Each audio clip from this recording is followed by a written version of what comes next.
পৃথিবীতে কেউ আছে আল্লাহ ছাড়া আপনার? হ্যাঁ, পৃথিবীর সবাই ধোঁকাবাজ। আপনার স্ত্রীও ধোঁকাবাজ, স্বার্থের জন্য আপনার সাথে আছে। আপনার সন্তানও ধোঁকাবাজ, স্বার্থের জন্য আপনার সাথে আছে। স্বার্থহীন নিঃস্বার্থভাবে পৃথিবীতে যদি কেউ আপনাকে ভালোবেসে থাকে, সেটা কে? আপনার প্রতিপালক।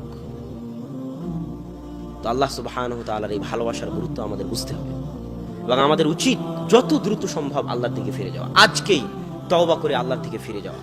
উজু করে 2 রাকাত সালাত আদায় করে বক্তব্য প্রোগ্রাম শেষ করে নিজ নিজ বাড়িতে গিয়ে উজু করে 2 রাকাত সালাত আদায় করে সবার উচিত পুনরায় আল্লাহর সাথে সম্পর্ক তৈরি করা। যে আল্লাহ, আজকে তওবা করে তোমার সাথে সম্পর্ক তৈরি করতেছি, আর সম্পর্ক ছিন্ন করব না। আর সম্পর্ক ছিন্ন না করার সবচেয়ে বড় মাধ্যম হচ্ছে যে কোনো মূল্যে দিনে রাতে 24 ঘন্টায় 5 ওয়াক্ত সালাত আদায় করা। আকিমিস সালাতা লিযিকরি, তোমরা সালাত আদায় করো আমাকে স্মরণ করার জন্য। তো 24 ঘন্টা মানুষ আল্লাহকে স্মরণ করতে পারবে না।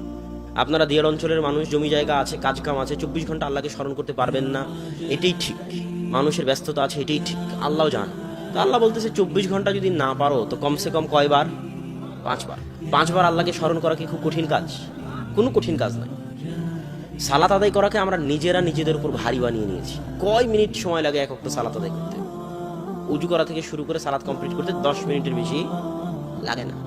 এই 10টা মিনিট সময় আমাদের উপর এমন ভারী, এটা শয়তান আমাদের জন্য ভারী করে দিয়েছে। কথা বুঝেননি?